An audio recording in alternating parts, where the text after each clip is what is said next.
माया होगी।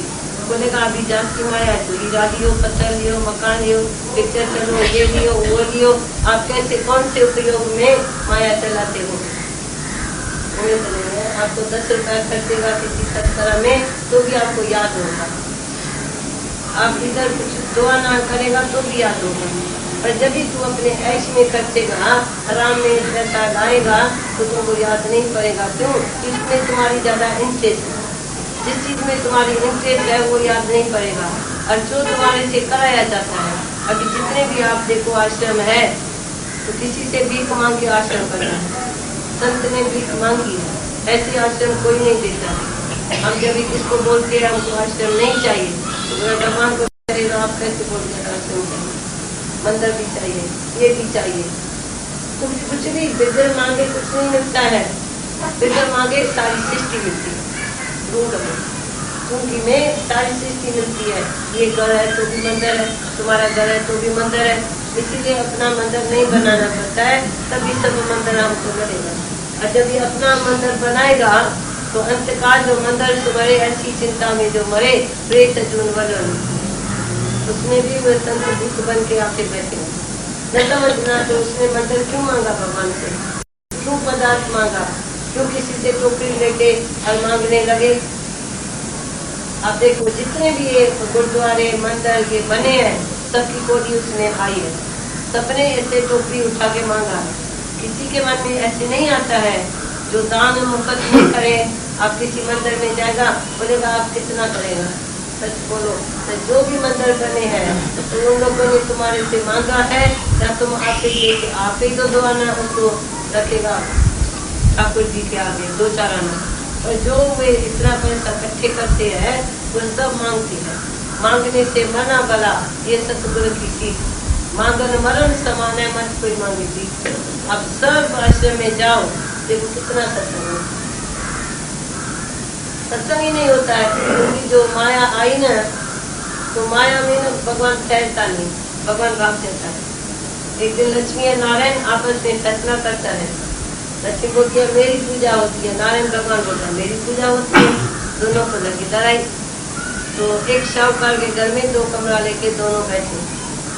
वो लक्ष्मी क्या करती थी, रोज खाना खाते उसको सोना बर्तन बना के देती थी। तो एक दिन उस शाहूकार की लक्ष्मी ने परीक्षा लिया जी, देख मैं तो तुमको बर्तन देती हूँ, जो नारायण भगवान बैठा है बुढ़ा उस कोठी में, वो क्या करता है, वो क्या करता है, यहाँ उसको रख दिया मेरे पास। अभी तो मेरे लिए बात बड़ी हो गई, किसको रखें। फिर बोला अच्छा लक्ष्मी को सोना दे दिया, मैं शाहूकार कर रही हूँ और डबल शाहूकार हो जाएगा।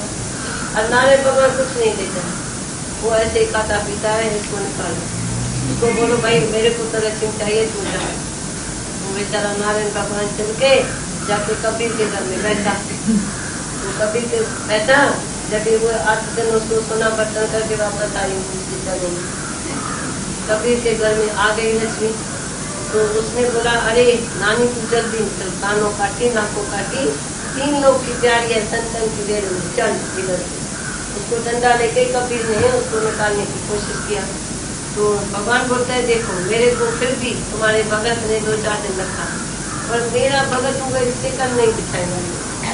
क्या समझा है वो जो कबीर है वो तुमको बोलता है नानी अभी निकल जा, जल्दी निकल जा, तू गाय को आइए, तू संतन की देर है, तुझे चाहे दुखी खराब करेगी, नहीं तो मेरे को गरीबी चाहिए, मेरे को शांति चाहिए, पर तू नहीं चाहिए। तो भगवान बोला देखो तुमको कितने में मेरे भगत ने निकाला, मेरे भगत को तू प्यारी नहीं लगती है, तू दुनिया को प्यारी लगती है। तो देखो फिर भी भगवान की जरूरत पड़ेगी या खाली माया की जरूरत पड़ेगी। आप समझो मेरे पास नहीं दिया, पर कभी भी माया से तुमको थकान आएगी, जरूर आएगी। आप सिर्फ बोलेगा अच्छा भगवान का संग करो, भगवान को बुलाओ तो हम सत्संग करो। तो माया तो तेरे पास है, अभी सबके पास है। आप तो खाने से भी जाती है, आप जितनी भी माया लुटाओ कर सकते हैं, इतना भी है ये भी मालूम है। फिर भी आपको भगवान की जरूरत पड़ी न, शांति की जरूरत पड़ी न, ज्ञान की जरूरत पड़ी न, तो माया तो तेरे पास है। घूमो खाओ कुछ जमा, तुमको जहाँ भी जाओ कभी जाओ खुशी से जाओ, और आप वापस थकान में आएंगे माया। पर भगवान के ज्ञान से थक के दिखाओ, तुम बार बार फिर आएगा। फिर आएगा, बोलेगा जहाँ से टाइम मिले अच्छा चलो भगवान के पास। हमारे पास मेल टाइम नहीं है तो भाई किस टाइम भगवान के पास जाए, किस टाइम भी आ जाते हैं, किस टाइम भी बैठ जाते हैं, किस शहर में भी आ जाएंगे। अरे भाई उधर तो काम में रोज सुनते हैं, इधर क्यों आए हैं? फिर क्यों आते हैं? इसीलिए आते हैं। मना अभी माया में अपसेट हो जाती है आदमी, शांति नहीं मिलती है। माया से क्या करेगा? जाति जाति खाएगा, जूती पहनेगा, इस साड़ी के बदले 10 थोड़ी पहनेगा। एक ही खाना भी जो शरीर तंदुरुस्ती चले, बाकी सोना मट्टी, फिर इनकम टैक्स, फिर सेल टैक्स, फिर वेल्थ टैक्स, फिर हेल्थ टैक्स। कितना टैक्स भरेगा? हेल्थ टैक्स भी माया से भरना पड़ेगा। जब बीमार हो गए तो अस्पताल का दवाखाना खुला, सब टैक्स भरना पड़ेगा तेरे को। और हमारे को तो टैक्स एक भी नहीं है, बॉडी भी नहीं है टैक्स की। हम कहाँ भी जाएंगे वो बोलेगा अच्छा आप भगवान का भजन करते हैं ना, आप पैसा मत देना, इधर भी पाई नहीं देना, उधर भी पाई नहीं देना। जब से अपने हाथ से पर्स छोड़ी है, 15-20 साल हुआ है, पर्स हम उठाते नहीं है, तब से पाई भी खर्च नहीं करनी पड़ती है। ऑटोमेटिकली सेफ्टी चलती है, ऑटोमेटिकली सब कुछ चलता है। सब कुछ मेरे को बोलना भी नहीं पड़ता है, आज ये करना आज वो करना, ऑटोमेटिकली। संतन जी दरबार में खुद राज खुदा का। आपको भी मेरे लिए सोचना नहीं पड़ता होगा। आप पहले 2 बार की बोलो, कभी किसने बोला है तो भगवान को क्या भेजेगा? आटा भेजेगा, चावल भेजेगा, क्या भेजेगा? हमारे भगत भी ऐसी है निरीक्षा, हम भी निरीक्षा है, सब निरीक्षा है। फिर ऑटोमेटिकली पता नहीं क्या बरकत पड़ती है जो ऑटोमेटिकली से